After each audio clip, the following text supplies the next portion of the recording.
Selamat pagi. Mari kita baca firman Tuhan di Yosua pasal 2, mulai ayat 1 sampai 15 kita baca. Mulai ayat 1. Yosua bin Nun dengan diam-diam melepas dari Sitim 2 orang pengintai. Katanya, pergilah, amat-amatlah negeri itu dan kota Yeriko. Maka pergi mereka dan sampailah mereka ke rumah seorang perempuan sundal yang bernama Rahab, lalu tidur di situ. Kemudian diberitahukanlah kepada Raja Yeriko, demikian, tadi malam ada orang datang kemari dari orang Israel untuk menyelidik negeri ini. Maka Raja Yeriko menyuruh orang kepada Rahab mengatakan, bawalah keluar orang-orang yang datang kepadamu itu, yang telah masuk ke dalam rumahmu. Sebab mereka datang untuk menyelidik seluruh negeri ini. Tetapi perempuan itu telah membawa dan menyembunyikan kedua orang itu. Berkatalah ia, memang dua orang-orang itu telah datang kepadaku, tetapi aku tidak tahu dari mana mereka. Dan ketika pintu gerbang hendak ditutup menjelang malam, maka keluarlah orang-orang itu. Aku tidak tahu ke mana orang-orang itu pergi. Segeralah kejar mereka. Tentulah kamu dapat menyusul mereka. Tetapi perempuan itu telah menyuruh keduanya naik ke suatu rumah dan menyembunyikan mereka di bawah timbunan batang rami yang ditebarkan di atas soto itu. Maka pergilah orang-orang itu mengajar mereka ke arah sungai Yordan, ke tempat-tempat penyeberangan, dan ditutuplah pintu gerbang segera sesudah pengejar-pengejar itu keluar. Tetapi sebelum kedua orang itu tidur, naiklah perempuan itu mendapatkan mereka di atas soto, dan berkata kepada orang-orang itu, aku tahu bahwa Tuhan telah memberikan negeri ini kepada kamu, dan bahwa kenegerian terhadap kamu telah menghinggapi kami dan segala penduduk negeri ini gemetar menghadapi kamu. Sebab kami mendengar bahwa Tuhan telah mengeringkan air laut tebarau di depan kamu ketika kamu berjalan keluar dari Mesir, dan apa yang kamu lakukan kepada kedua raja orang Amori dan di seberang sungai Yordan itu, yakni kepada Sidon dan Og, yang telah kamu tumpas. Ketika kami mendengar itu, tawarlah hati kami dan jatuhlah semangat setiap orang menghadapi kamu. Sebab Tuhan Allahmu ialah Allah di langit di atas dan di bumi di bawah. Maka sekarang bersumpahlah kiranya demi Tuhan, bahwa karena aku telah berlaku ramah terhadapmu, kamu juga akan berlaku ramah terhadap kaum keluargaku, dan berikanlah kepadaku suatu tanda yang dapat dipercaya, bahwa kamu akan membiarkan hidup ayah dan ibuku, saudara-saudaraku dan laki-laki dan yang perempuan dan semua orang-orang mereka, dan bahwa kamu akan menyelamatkan nyawa kami dari maut. Lalu jawab kedua orang itu kepadanya, nyawa kamilah jaminan bagi kamu, asal jangan kau kabarkan perkara kami ini apabila Tuhan nanti memberikan negeri ini kepada kami. Maka kami akan menunjukkan terima kasih dan setia kami kepadamu. Kemudian perempuan itu menurunkan mereka dengan tali melalui jendela, sebab rumahnya itu letaknya pada tembok kota. Jadi pada tembok itulah ia diam. Sampai 15 kita baca. Di dalam kehidupan rohani kita, kalau seseorang tidak bisa melihat dunia yang tidak bisa melihat dan hanya bisa lihat apa yang ternyata itulah kesusahan kepada kita. Tetapi di dalam penginjilan ini, pada saat kita dapat melihat Tuhan bekerja dengan kami, itu hal-hal yang bagus sekali. Kemungkinan saya terdengar seseorang yang sesat dan kumpulkan 10-20 orang saja dan memberkhotbah. Kiranya saya begitu. Tapi Setelah tahun 2000 ini dimulai, kemungkinan karena COVID-19 ini, saya dapat memberi khotbah kepada lebih 1 miliar orang di seluruh dunia. Dan juga hari Selasa kemarin, saya dapat memberitakan khotbah jumlah orang 7.500 pendeta yang dari Amerika Selatan selama 2,5 jam. Itu yang bagus sekali juga. Kalau misalnya anakku kirim uang dari Amerika, nah ini sebuah contoh. Kalau dia kirim uang dalam dolar AS, tapi saya tidak tahu apakah ini uang mana ini, dan tidak tahu apakah ini adalah uang atau tidak. Kalau begitu ini, ya itu lucu sekali kan? Tetapi kalau saya dapat mengetahui bahwa uang itu bisa tukar dengan mata uang Korea dipakai, itu yang bagus kan? Nah, seperti yang begitu, kalau hubungan kita dengan Tuhan bisa menjelaskan seperti begitu, hati kita, kehidupan kita akan menjadi bahagia sekali. Beberapa hari yang lalu, ada yang pernikahan seorang pendeta kami, jadi kami turun di satu desa di Korea.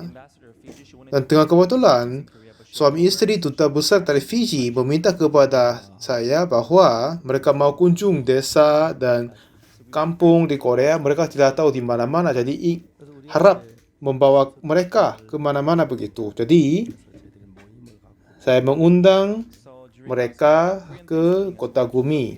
Pada saat hari raya Purnama minggu yang lalu, kami kumpul di gereja di Gumi dan beribadah dan persekutuan doa begitu. Saya ajak mereka, suami istri Fiji, dan mereka ingin datang bersama aku. Selama 1 minggu mereka kerja keras pada hari-hari kerja, dan akhir minggu mereka mau kunjung ke desa di Korea. Dan untuk mereka kami mempersiapkan satu program. Dan kami memutuskan bahwa di kota Andong untuk ambil apel di sana. Mereka membuat kebun apel di tengah-tengah hutan. Dan seorang istri yang memiliki kebun itu, setelah dia menerima pengampunan dosa, dia merasa sangat-sangat berbahagia. Dan dia terus ikut gereja Andong kami. Tetapi suaminya, dia selalu tidak suka istrinya ke gereja, akhirnya dia menganiayai istrinya. Jadi pada saat kita mengambil ibadah komsel di rumahnya, dia selalu menghalanginya. Tapi satu ketika, pada saat dia naik traktor ke pinggir jalan, jatuh. Akhirnya, dia menjadi pasien kayak koma.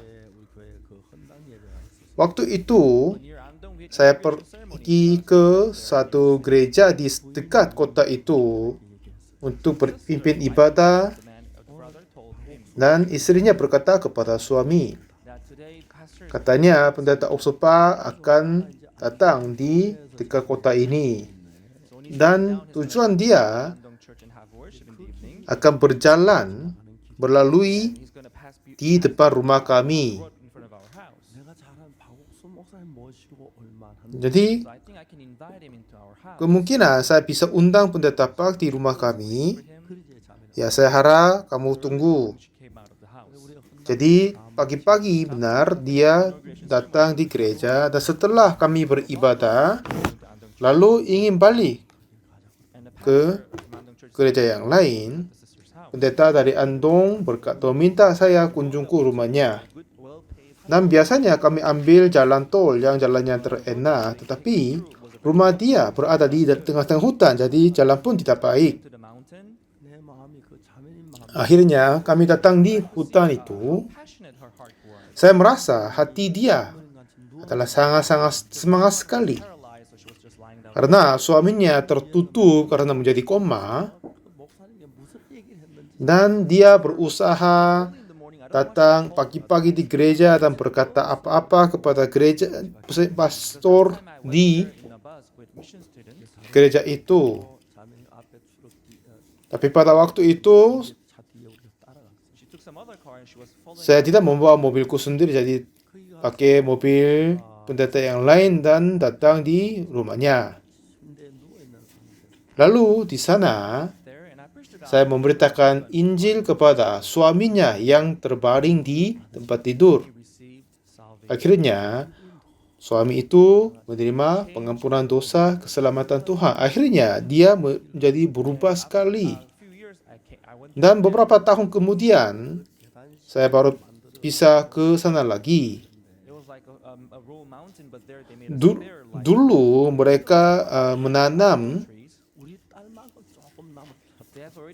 pohon-pohon apel di situ, dan semua apel sudah diambil, hanya sedikit untuk kami tertinggal.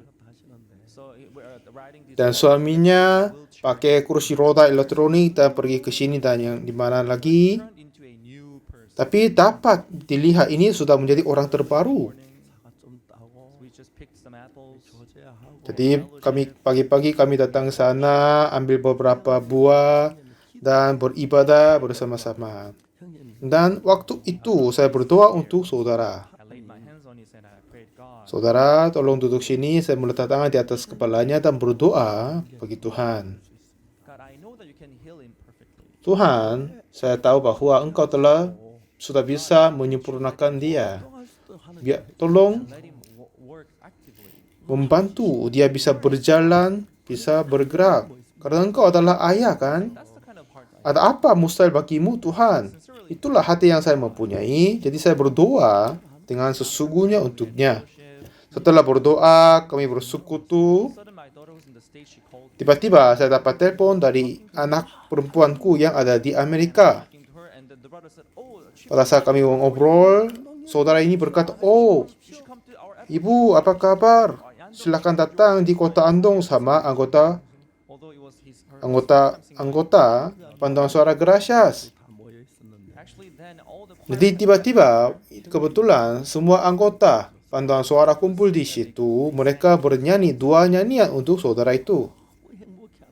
Jadi saudara ini merasa bahagia sekali.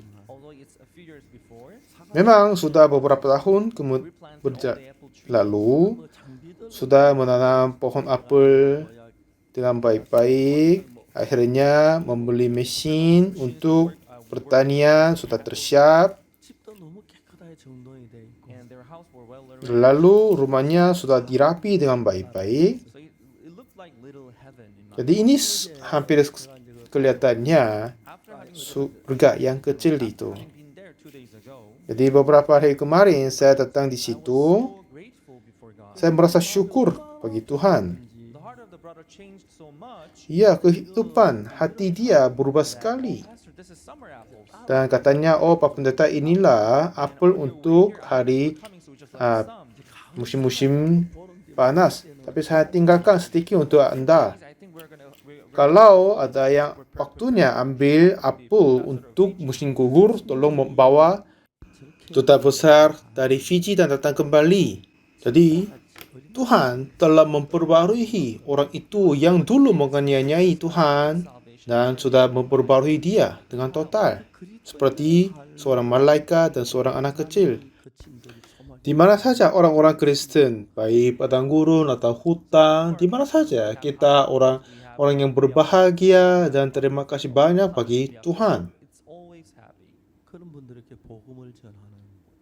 Tuhan izinkan kepadaku pekerjaan dan tugas yang sangat-sangat berharga untuk memberitakan Injil. Itulah hal-hal yang indah dan syukur sekali. Kami memulai STT online di Amerika. Ini sudah berjalan 3 minggu, lebih 1.000 mahasiswa mendaftar dan masuk. Sekarang kami berusaha menerjemahkan dalam beberapa bahasa dan melayani lagi. Akhir-akhir ini banyak pendeta yang baru menerima keselamatan Tuhan, banyak sekali. Dan kami menuntun mereka untuk menerima pengampunan dosa dan menerima keselamatan Tuhan.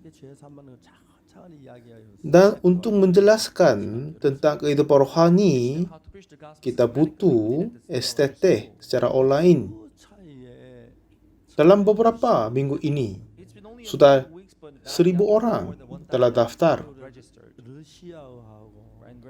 Kami sekarang berusaha menerjemahkan dalam Rusia, bahasa Portugal, dan Prancis, dan menambah beberapa bahasa yang lain. Sekitar lebih dari 10.000 orang akan daftar. Setiap kali saya berpikir hal-hal sedemikian, itu bagus sekali, berbahagia.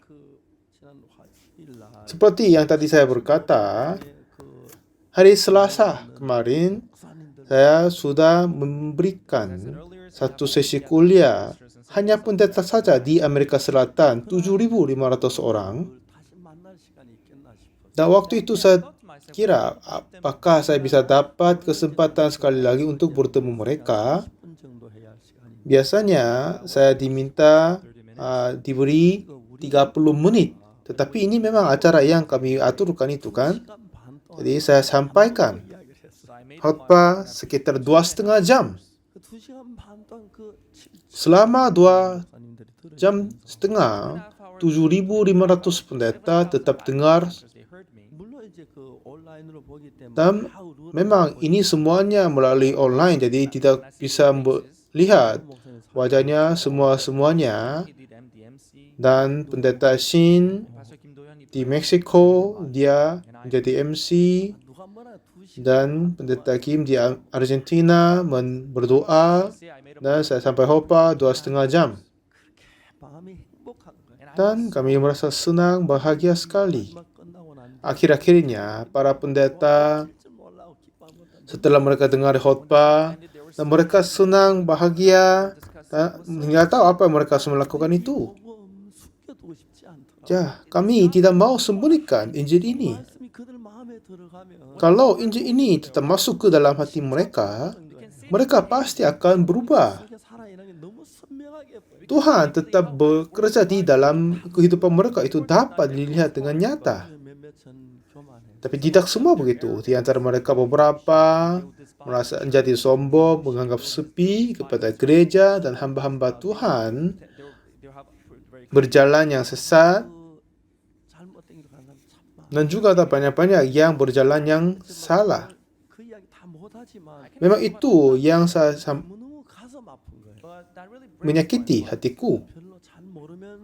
Ada beberapa banyak pendeta-pendeta dan jemaat-jemaat tidak tahu apa-apa, tetapi mereka kira lebih pintar daripada para hamba Tuhan, menghalangi gereja dan menganiaya gereja. Itu menyakiti hatiku. Tapi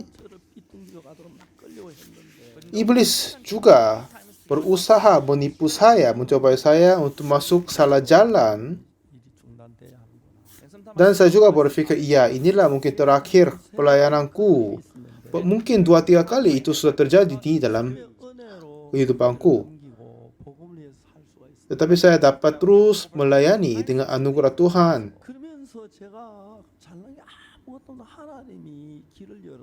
Memang aku ini adalah orang yang tidak baik kepada apa-apa, tetapi Tuhan membuka jalan dan memberi anugerah bagiku.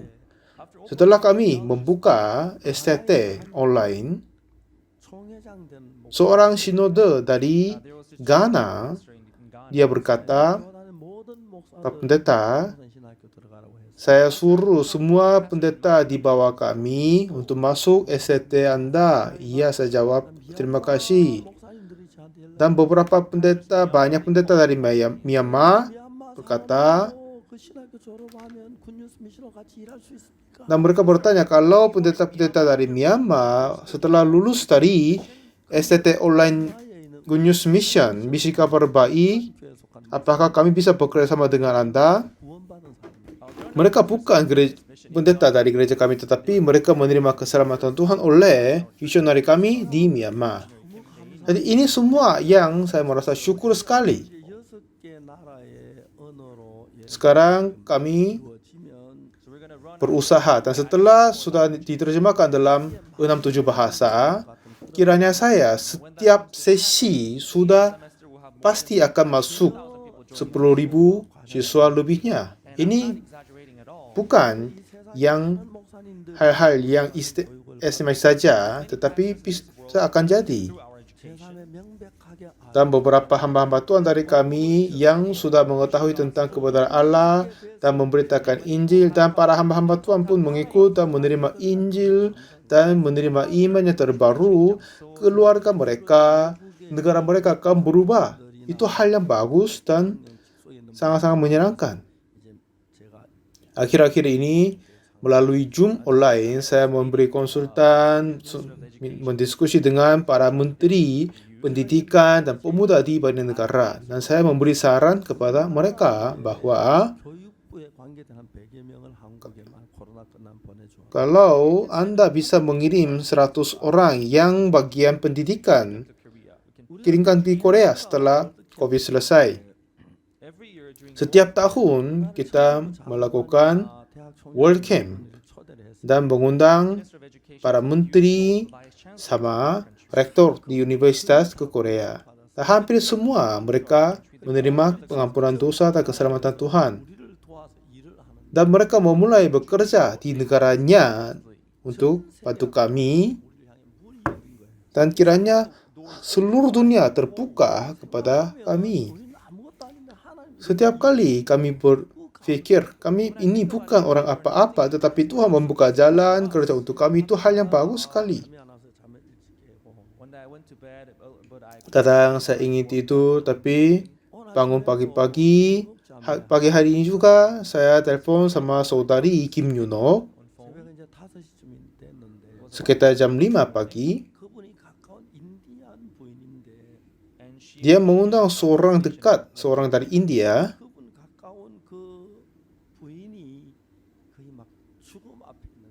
Dan katanya ibu ini sudah dekat kematian. Karena saya tidak bisa berbahasa Inggris baik, jadi saudari Kim Yuno menerjemahkan. Jadi saya sampaikan khotbah Injil sekitar 30 menit. Dan lalu ibu itu merasa senang sekali mendengarkan khotbah saya. Jadi selalu saya menyimpan hal-hal ini di dalam hatiku dan memikir ulang. Dan saya berpikir, ya, orang itu akan sembuh dari kanker, akan menerima hati yang terbaru. Lalu dia akan menjadi orang yang mengasihi Tuhan Yesus. Dan dia yang berkata tentang anugerah Yesus Kristus. Dan itulah yang penuh dalam hatiku.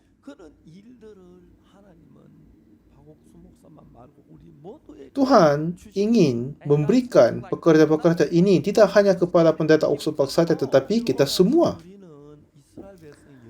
Pagi hari ini, kita membaca cerita orang-orang Israel mau masuk ke tanah Kanaan dan kota Yeriko. Mereka keluar dari Mesir dan sudah dekat tanah Kanaan.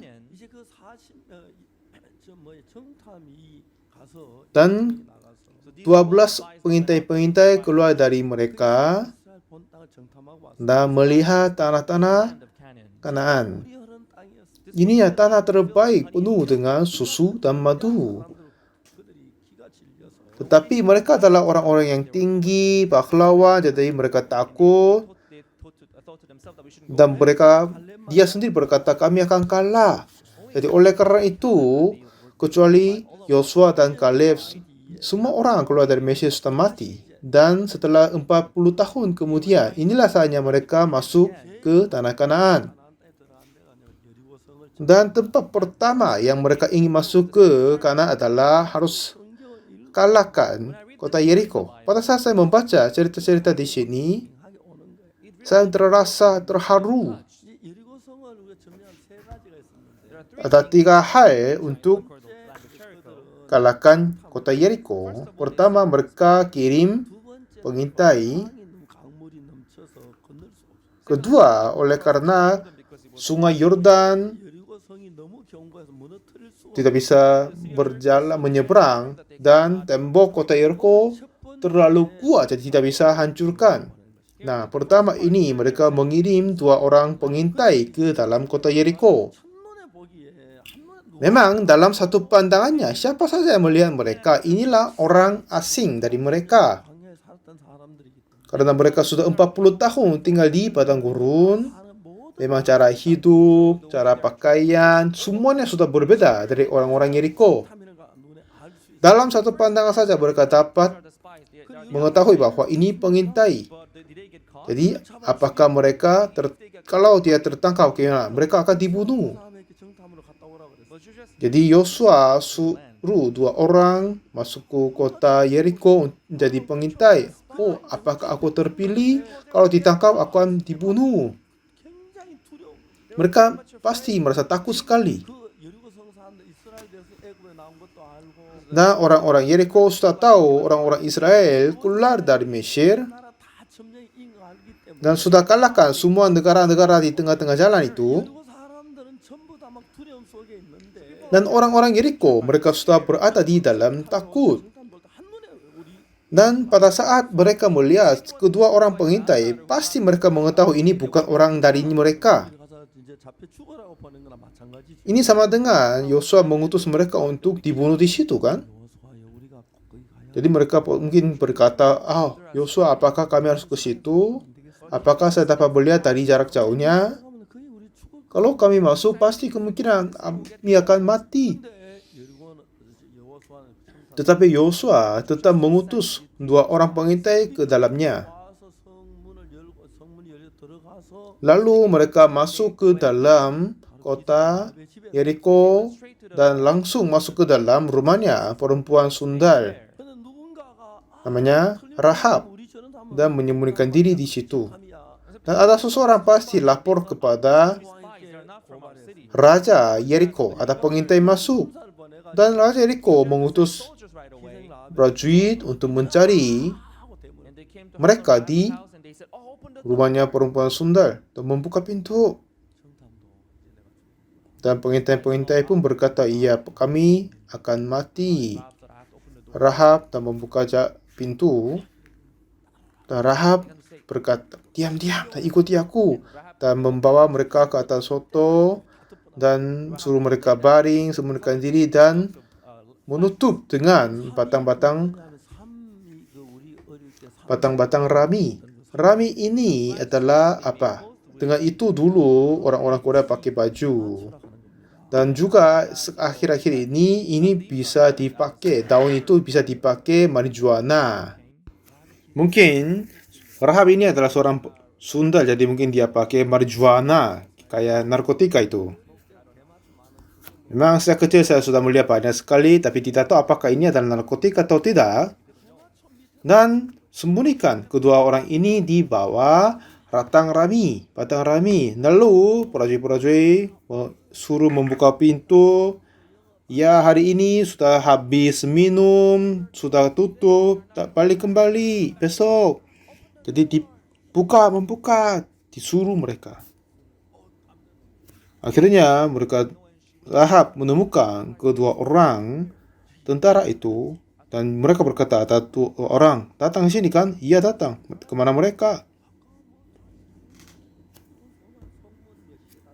Lalu tadi mereka bertanya, dan boleh lihat di sini dan yang lain, dan bertanya, kapan tutup pintu gerbang kota ini? Dan sekitar jam penutupan mereka lari ke sana. Ya, coba kejar mereka sekarang, mungkin akan dapat mereka. Lalu dia melakukan apa-apa dan dia langsung masuk ke dalamnya. Lalu mengunci pintu dan berkata kepada kedua orang pengintai ini, ya, pada saat kami mendengarkan tentang suaramu, tentangmu, hati-hati orang Yeriko sudah gemetar menghadapi kamu. Jadi saya sekarang selamatkan kamu kali ini dan selamatkan saya dan keluargaku dan memberi tanda untuk itu. Jadi pada saat kedua pengintai mendengar cerita ini, pasti mereka sudah sama dengan orang-orang mati, kan? Pada saat perempuan ini lapor kepada raja, pasti kedua orang ini akan mati. Tetapi akhirnya mereka merasa, oh Tuhan telah menyelamatkan aku melalui Rahab ini. Dan jadinya malah mereka keluar. Tetapi mereka tidak bisa keluar. Tapi kebetulan rumahnya Rahab sudah berada di atas tembok. Jadi mereka pakai tali dan turun ke bawah. Dan dengan itu berkata, pada saat kami balik kembali, kamu harus pasang sebuah tali kerimisi di jendela ini. Siapa saja yang luar dari rumah ini, kami tidak akan memberi jaminan. Tapi seseorang yang ada di dalam rumah ini, itulah kami akan jamin selamatkan mereka. Jadi dengan ini, pada saat Tuhan mengutus seorang pengintai untuk Yeriko, dan dengan itu, bagaimana Tuhan mau menyelamatkan beberapa orang di dalam Yeriko yang seharusnya dibinasakan. Dan untuk cara dan cerita mereka menyeberang sungai Yordan dan menghancurkan tembok-tembok kota Yeriko ini semuanya susah sekali kan? Tetapi Tuhan telah memberi mereka keluar melepas semua segalanya. Nah, di sini untuk kita hidup bersama dengan Tuhan ada beberapa hal yang sangat simpel. Yang kita tahu adalah Yesaya 55 berkata, sebab rencanaku bukan rancanganmu, jalanmu bukan rancanganku. Seperti tingginya langit dari bumi, demikianlah tingginya jalanku dari jalanmu. Jadi bukan rancanganku, tapi rancangan Tuhan. Jadi hati kita sudah berbeda dari hati Tuhan. Dan pada saat kita sambungkan hati kita dengan firman Tuhan, hati Tuhan, itulah saatnya hati Tuhan akan masuk ke dalam hatiku. Dan hati yang kita terima ini adalah asal dari Yesus Kristus. Dan hati yang berasal dari Tuhan masuk ke dalam hatiku. Mulai saat itu ada pikiranku untuk mencari keinginan tubuh dan juga ada hati dari Tuhan. Ini kedua hati berada di dalam pikiran hati kita. Tapi kalau kita memeriksa dengan teliti, pasti kami menemukan sesuatu yang pikiran yang berusaha hidup baik dirinya sendiri akan menuntun kami kekalahan. Dan melainkan pikiran dari Tuhan menuntun kami bisa untuk mengikuti Yesus Kristus. Saya sering berkata kepada saudari-saudari, apakah saudari bisa membagikan suamimu dan laki-laki yang lain? Ya, semuanya bisa membagikan, ya kan? Nah, seperti begitu, kalau kita berfikir melebihinya, kalau sebuah pikiran masuk ke dalam hati saya, apakah pikiran ini asal dari Tuhan atau iblis? Kita harus belajar cara ini. Kalau kita memelihara pikiran-pikiran yang kami punya, oh ini adalah suara Tuhan, firman Tuhan, hati Tuhan. Dan ada yang lain kelihatannya baik, tetapi ternyata ini bukan pikiran dari Tuhan. Pasti kita bisa membagikan. Jadi setelah kita mendengarkan suara Tuhan dan percaya, lalu dipimpin oleh hati Tuhan, hati itu sudah berada di dalam hati Yesus dan memimpin Yesus. Hati itulah yang memimpin dan menuntun Yesus, dan hati itu juga masuk ke dalam hati saya, hati kita, dan memimpin kita. Nah, pada saat dipimpin, dituntun oleh hati itu, kita akan diterima pimpinan oleh Tuhan, biar Tuhan memimpin kita bisa hidup sama dengan Yesus. Itulah bagus sekali. Dan kita akan menjadi Yesus kecil. Setelah saya membaca firman Tuhan dan mengenal tentang Injil Yesus Kristus dan memberitakan Injil ini, dan ini bukan saya orang-orang pintar jadi bisa mengetahuinya, tetapi Tuhan menuntun, membantu saya mengetahuinya. Jadi akhirnya saya menjadi Yesus kecil dan bekerja. Dan seperti Tuhan membantu Yesus, dan Tuhan membantu saya juga. Seperti begitu Tuhan tetap bekerja di dalam hati kita semua. Pada saat orang-orang Israel mengalahkan kota Yeriko, awalnya mereka mengutus kedua orang pengintai ke dalam Yeriko. Mereka pasti takut. Dalam satu pandangannya mereka akan diketahui pada orang-orang Yeriko ini orang Israel. Ini sama dengan jalan kematian mereka. Tetapi mereka tetap berjalan. Kenapa? Ya inilah utusan Tuhan. Pasti Tuhan tidak akan biarkan aku mati. Pasti Tuhan akan memberkati dan membantu, memberi anugerah. Karena mereka tetap percaya itu. Jadi mereka dapat berani berjalan. Kalau mereka tidak mempunyai iman ini, oh kenapa Yosua utus saya? Pasti kita akan ditemukan. Ini adalah sama dengan kita ke mati. Pasti kita tertangkap. Pasti kita akan dibunuh. Kenapa harus ke situ? Banyak ketakutan berada di dalam hati mereka. Iya kan? Siapakah yang tidak menghargai kehidupan dirinya sendiri? Pasti pengintai-pengintai itu pun mempunyai hati tersebut. Tetapi pikiran yang sudah berbeda dari pikiran dirinya sendiri berada di dalam hati mereka juga. Pada saat kita keluar dari Mesir, ini kiranya seperti Musa, tapi Tuhan mengaruhi dan membantu kita keluar. Dan pada saat kita datang Laut Tebarro, kita harus mati di situ, tapi Tuhan selamatkan kita. Nah, seperti itu Tuhan bantu kita. Kelihatannya aku akan mati, tapi inilah Tuhan yang mengutus aku. Jadi Tuhan akan bekerja, Tuhan akan kerja. Lalu mereka masuk ke dalam Kanaan di Yeriko. Dan tempat pertama mereka masuk adalah rumah Rahab yang sundal. Dan langsung mereka masuk itu, prajurit-prajurit datang dan mengutuk pintu. Pasti mereka sudah tahu pengintai masuk.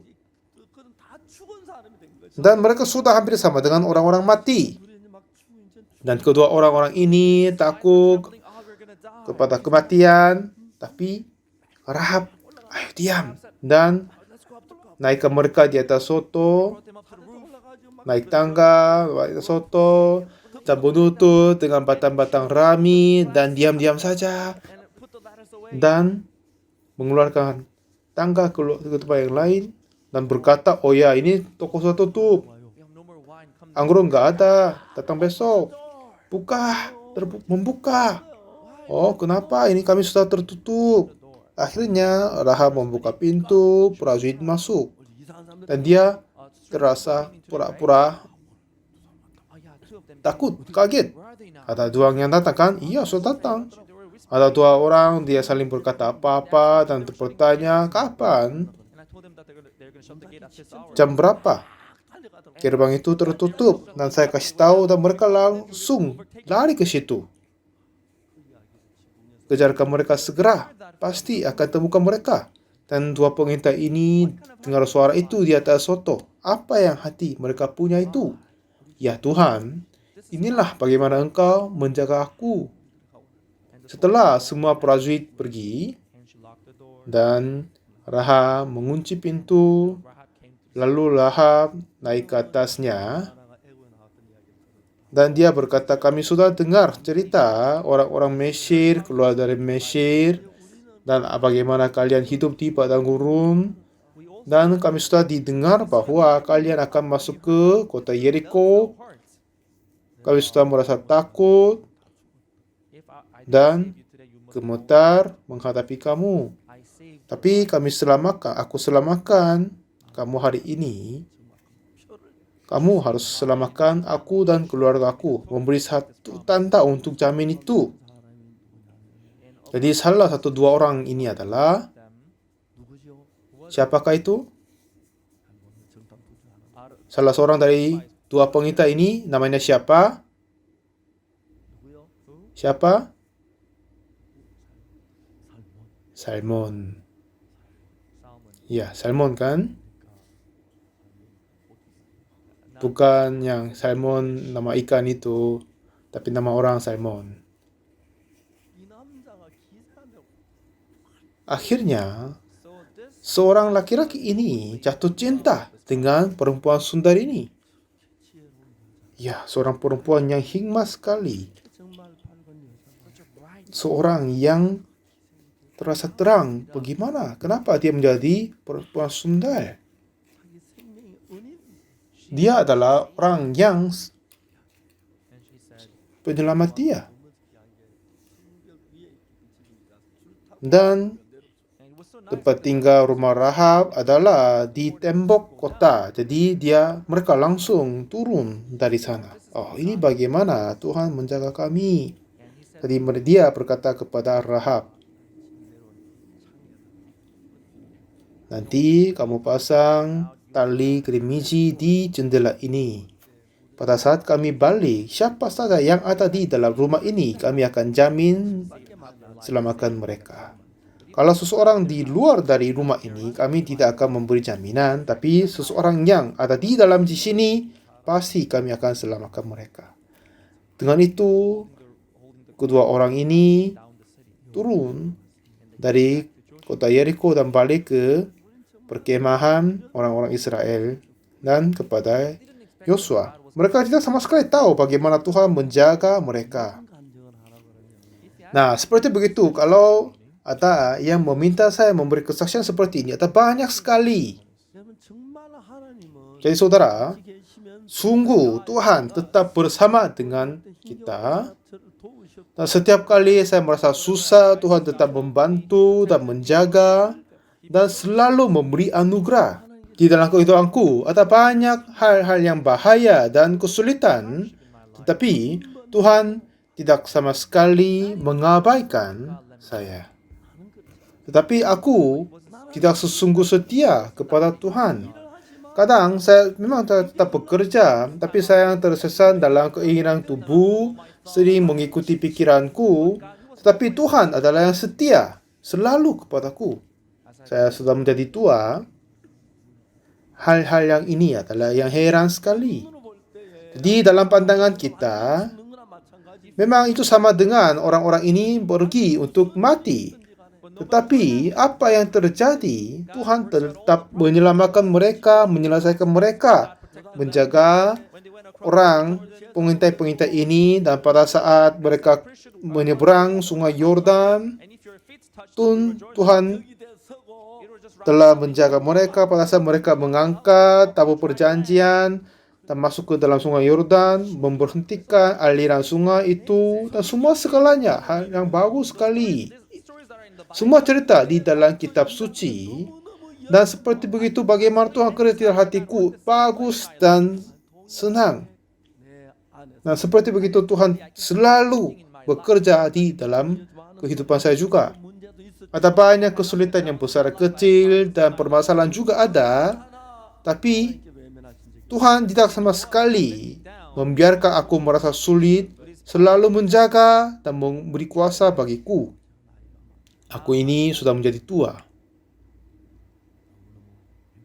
tetapi aku merasa bahagia sekali. Semakin menjadi tua, saya terasa aku sudah tua. Kadang saya susah mengingat semuanya.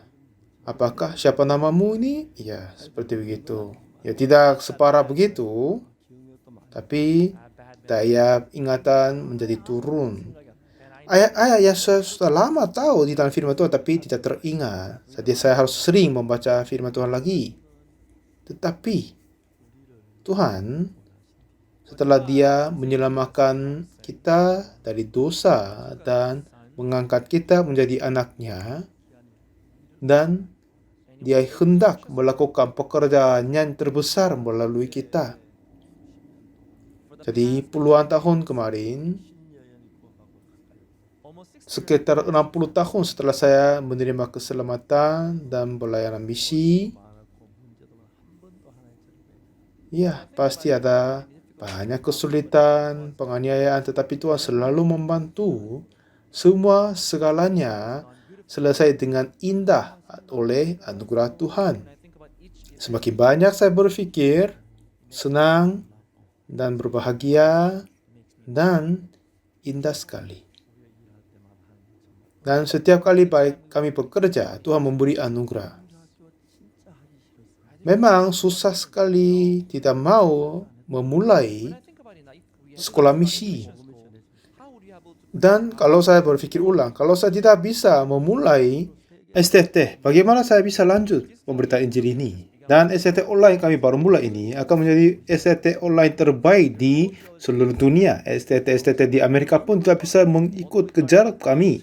Kami bukan orang apa-apa, tetapi Tuhan membantu semuanya dan seluruh pendeta dari seluruh dunia ingin belajar iman, mengikuti kebenaran, membelajar kehidupan rohani.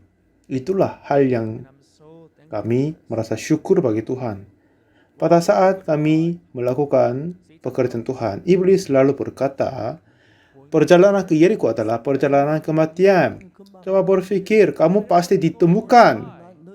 Apakah orang-orang Yeriko membiarkan kamu berjalan-jalan? Mereka pasti akan tangkap, bunuhmu.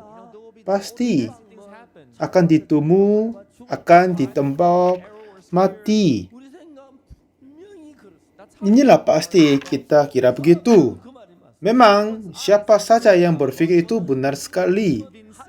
Tetapi dengan cara Tuhan yang lebih tinggi, lebih kuasa darinya, Tuhan telah menjaga mereka. Dan bagaimanapun kita dan mereka merasa susah dan kesulitan, dengan anugerah Tuhan, kuasa Tuhan, mereka dapat kalahkan kesulitan. Akhirnya, kedua pengintai ini memberi kesaksian kepada Yosua. Ya, kami pasti hampir mati. Tapi di situ ada seorang perempuan Rahab, kepadanya prajurit daging suruh membuka pintu. Kami kiranya akan mati sebentar lagi. Kiranya kami akan mati malam itu. Tetapi setelah kami melihat wajahnya perempuan itu, suruh saya diam dan kejar dia. Kami tidak punya pilihan, harus ikut dia.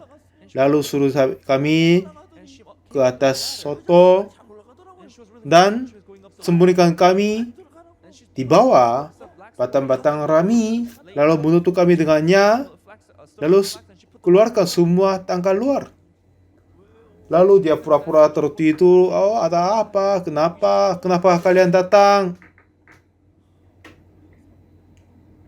Di bawah rami itu, pada saat kami dengar kata-kata Rahab itu, kami puji Tuhan. Tuhan, Engkau menjaga kami melalui Rahab. Karena pintunya telah tertutup, kami tidak bisa keluar dari kotanya. Karena kalau kami keluar dari pinggir jalan, pasti akan ditemukan. Tapi kebetulan rumah perempuan Sunda ini ada di atas tembok. Dan dengan kebetulan di rumahnya sudah ada tali. Ya, kenapa ini kebutuhan rumahnya? Ya kan? Jadi melalui jendela kami bisa keluar dari kota itu dengan talinya. Tali itu sudah cukup tebal, bisa tahan kami berdua. Nah, seperti begitu, Tuhan adalah Tuhan Allah. Situasi apa yang kita berada, Tuhan sudah tahu. Dan Tuhan telah mempersiapkan perempuan Sunda, dan telah mempersiapkan rami, mempersiapkan tali. Tuhan telah membantu. Ayo, mari kita ke Yeriko. Tuhan pasti memberi menang bagi kami. Dan pada saat mereka mendengarkan kesaksian ini, ya, pasti ini adalah pekerjaan Tuhan. Kita tidak bisa berkata yang lain. Pasti mereka berpikir begitu. Seperti yang firman berkata, semua orang pembohong, tetapi Tuhan adalah yang setia dan benar. Tuhan adalah yang kudus. Jadi seperti Tuhan selamatkan dua pengintai melalui Rahab, sering saya berkata hal ini. Kalau pada Salmon, setelah dia mengalahkan kota Yeriko dan mencintai banyak kepada Rahab, dan ini berdua menikah dan berpikir bagaimana perempuan ini menjadi sundal, seorang yang hikmah sekali, orang yang murni sekali. Jadi ingin tahu Kenapa? Memang kelihatannya dia perempuan sundal dan yang menjual sendiri dan minuman, tapi hati dia sangat-sangat murni dan orang berhikmat, mengasihi Tuhan, dan dia dapat merasa itu.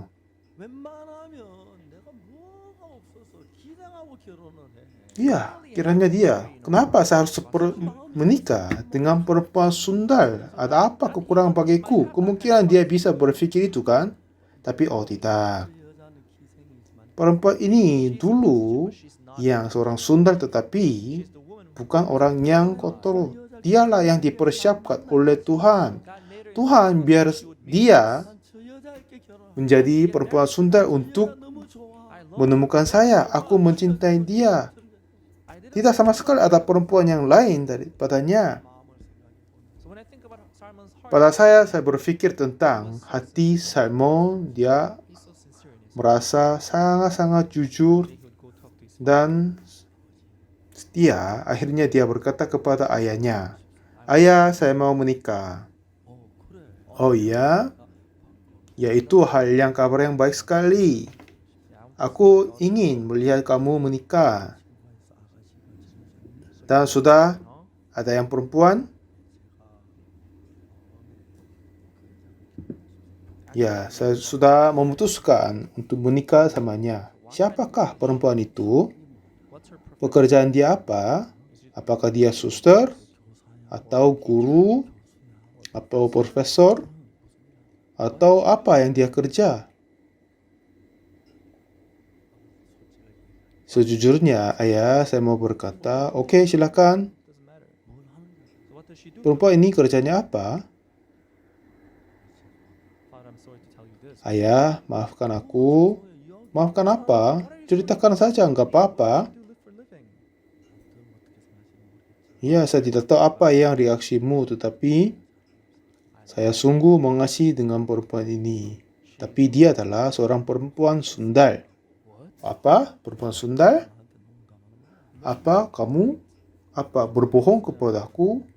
Saya tidak pernah melihat kamu berbohong. Sampai sekarang saya kira kamu adalah seorang yang hikmat dan selalu memutuskan sesuatu yang baik. Tapi bilang apa? Mau menikah sama perempuan sundal? Aku tidak bisa memahaminya. Aku percaya kepadamu.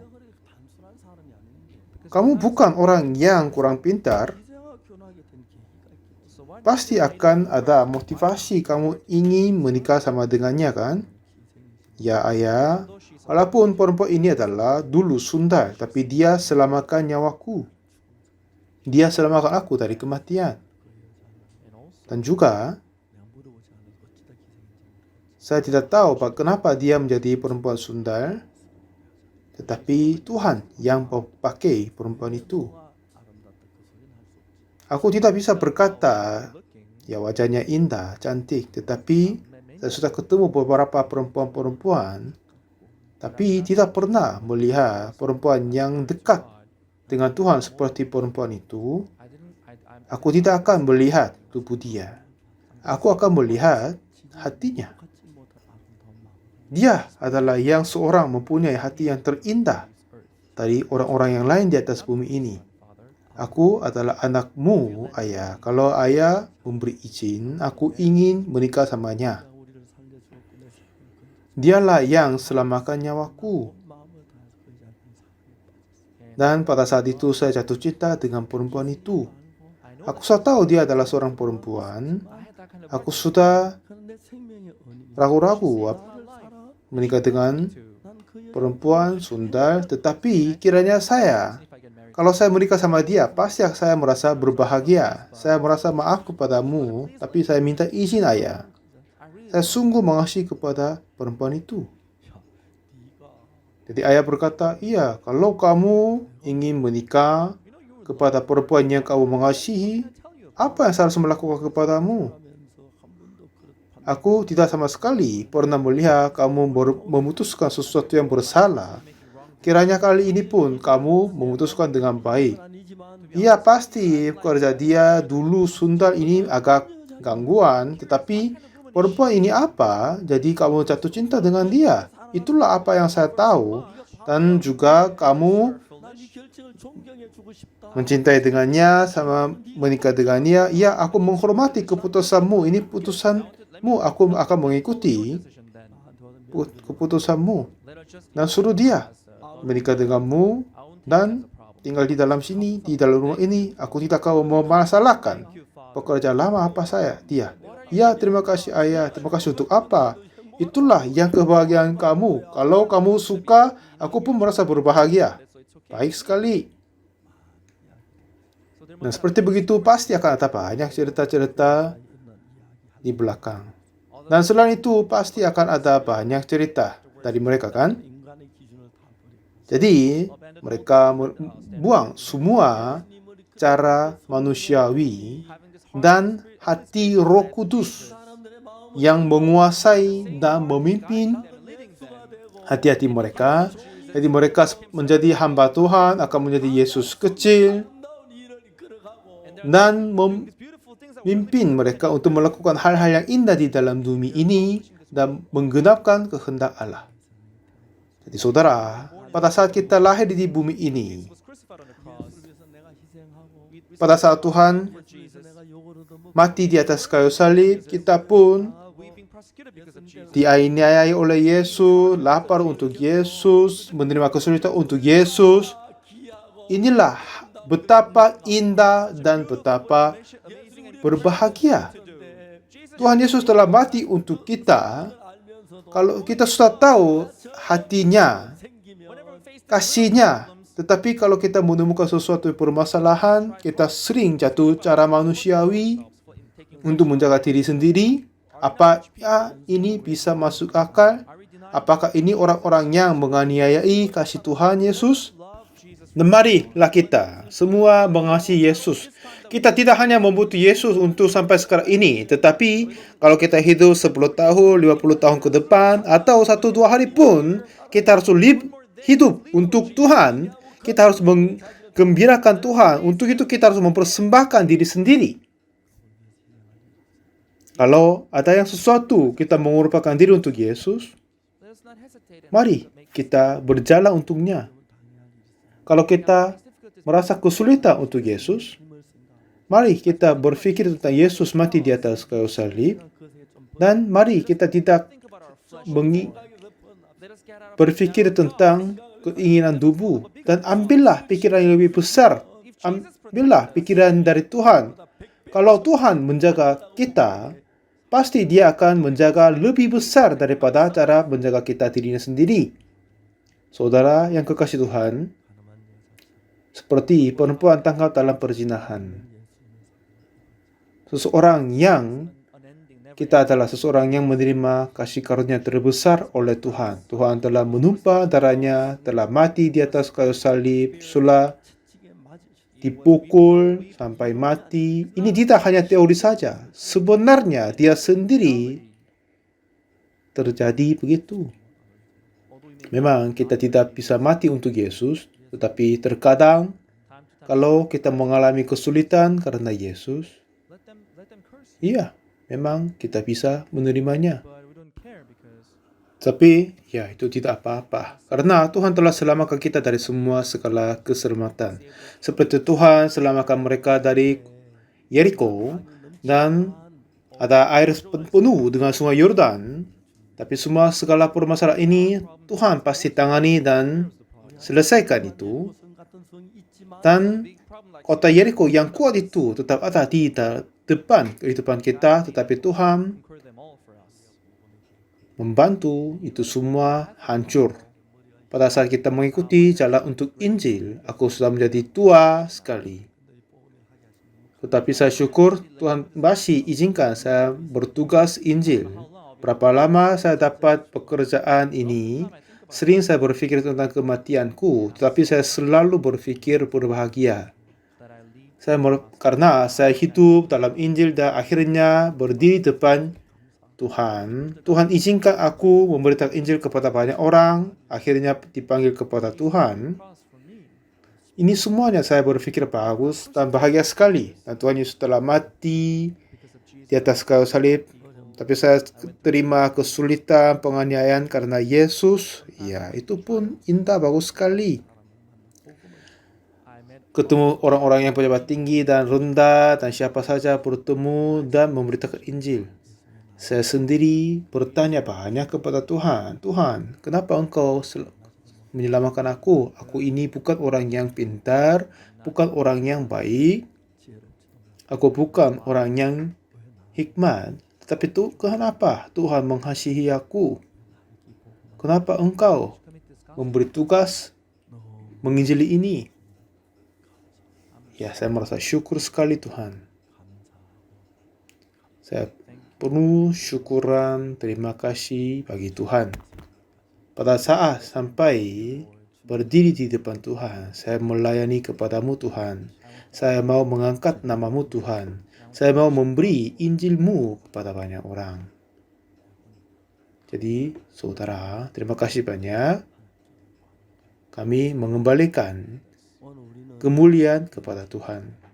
Pagi hari ini kami melihat cerita bagaimana Tuhan menghancurkan Jericho. Di situ ada 3 permasalahan pengintai dan sungai Yordan, kota Jericho. Ini semuanya kelihatannya mustahil. Seperti pengintai pasti mereka ditangkap, harus dibunuh, dan mereka tidak bisa menyeberang sungai Yordan penuh dengan airnya. Dan melebihinya, kota Jericho kuat sekali, tidak bisa menghancurkan. Tetapi Tuhan membantu orang-orang Israel masuk ke dalam Jericho, biar Salmon bertemu dengan Rahab telah membuka semua jalan. Seperti begitu Tuhan akan membuka semua jalan untuk kita, untuk penginjilan. Saya mau ulang berkata, firman Tuhan berkata, rancanganku bukan rancanganmu, bukan jalanku dengan jalanmu. Ya, memang firman Tuhan, jalan Tuhan, hati Tuhan sudah berbeda dengan kita. Marilah kita tidak akan mempercayai dirinya sendiri dan percaya kepada Tuhan. Dan Tuhan akan bekerja dengan kuasa. Dan kita akan menjadi Salmon di zaman ini. Kita akan menjadi Rahab di zaman ini. Kita akan menjadi hamba-hamba Tuhan di zaman ini. Dan kita akan dipakai hebat untuk pekerjaan menghancurkan kota Jericho. Dan seluruh dunia akan dikuasai oleh Yesus dan ditangani oleh Tuhan. Dan harapkan dunia yang terindah ini akan segera datang. Terima kasih banyak.